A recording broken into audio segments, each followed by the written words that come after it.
जो सांसारिक प्रयोजनार्थ है ये मंद कषाय नहीं हो सकता, ये तीव्र कषाय भी नहीं होता, ये तो अति तीव्र कषाय होता।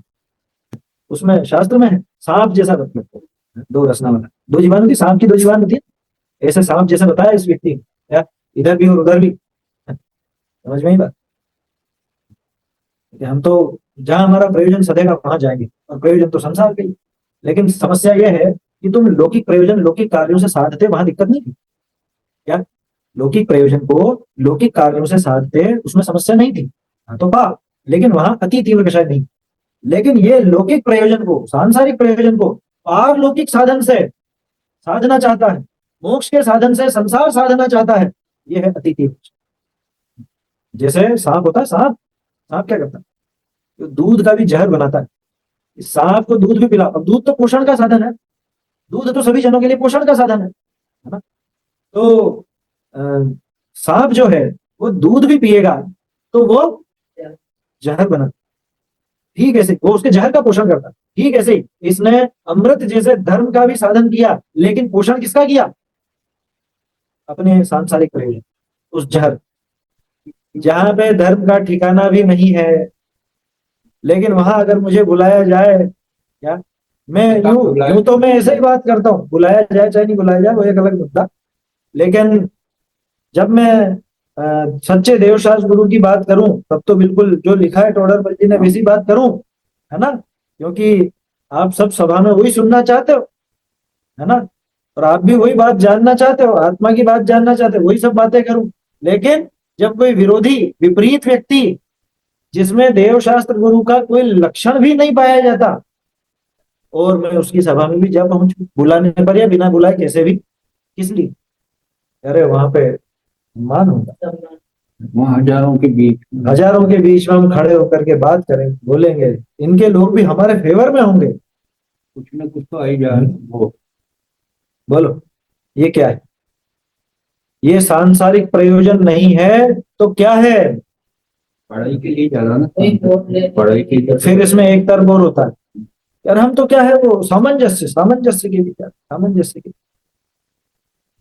ये बताओ पूर्व पश्चिम सामंजस्य हो जाएगा, और अपने को झगड़ा नहीं है किसी से, ना किसी से द्वेष बुद्धि रखनी है, लेकिन हमें भाई हमारे मूल इस काम से फुर्सत नहीं है, तो जहां विपरीतता है उस विपरीतता में जाकर के, वहां जाकर के अगर पता है कि विपरीत है तो वहां जाकर या तो मेरी स्वयं की कषाय बढ़ेगी, अगर मैं कुछ बोलूंगा नहीं तो, या उसका विरोध नहीं करूँ, ठीक है, अगर मुझे ऐसा लगता है, और नहीं तो मैं अगर उसका विरोध करता हूँ सामने वाले की कषाय बढ़ेगी, तो जाना किस लिए वहां, फिर तो इसीलिए जाना बनेगा मेरा मान पोषण, तो वो भी कषाय बढ़ना ही हुआ, उसमें भी स्वयं का नुकसान ही हुआ। या तो समाज के एक, समझ लो समाज का नेतृत्व करने का, या समझ लो सर्वे सर्वा बनने का, या जिसको अध्यक्ष बनने का, है ना, और चीजों का शौक हो, वो भी सांसारिक प्रयोजन ही तो है। जिसको ऐसा शौक है वो तो सबको पूछता फिरे, वीतरागी के मंच पर सरागी को, विपरीत बुद्धिधारियों को खड़ा कर दे, इसलिए इनके बीच में भी थोड़ा सा अपना नाम सम्मान हो जाए, या इनसे अपने को थोड़ी सी सहायता मिलती है, क्या काय की सहायता, पढ़ने, समझ में आ रही बात, बहुत गंभीरता से सोचने की है, ये टोडरमल जी ने चाबुक चलाया है इस प्रकरण में, तो यहाँ बात तो उसकी है जो धर्म का साधन कर रहा है, लौकिक प्रयोजन साधन, हाँ, गाथा याद रखिए दर्शन पाहुड़ की, जो लाज गारव और भयवश पूजते दृग भ्रष्ट को, की पाप की अनुमोदना, की पाप की अनुमोदना, अति तीव्र कषाय होने पर ऐसी बुद्धि, हाँ, गारव, है ना, गारव से गए अथवा लाज से गए या भय से गए, मान कषाय का प्रयोजन है ना, अपना सम्मान चाहता है, गारव, उसमें एक वो अनुकूलता में अच्छे अच्छे की भावना होती है, उसको बड़े सम्मान मिलता है ना वहां, वो अनुकूलता भी, तो ऐसा प्रयोजन विचार करके वहां जाए,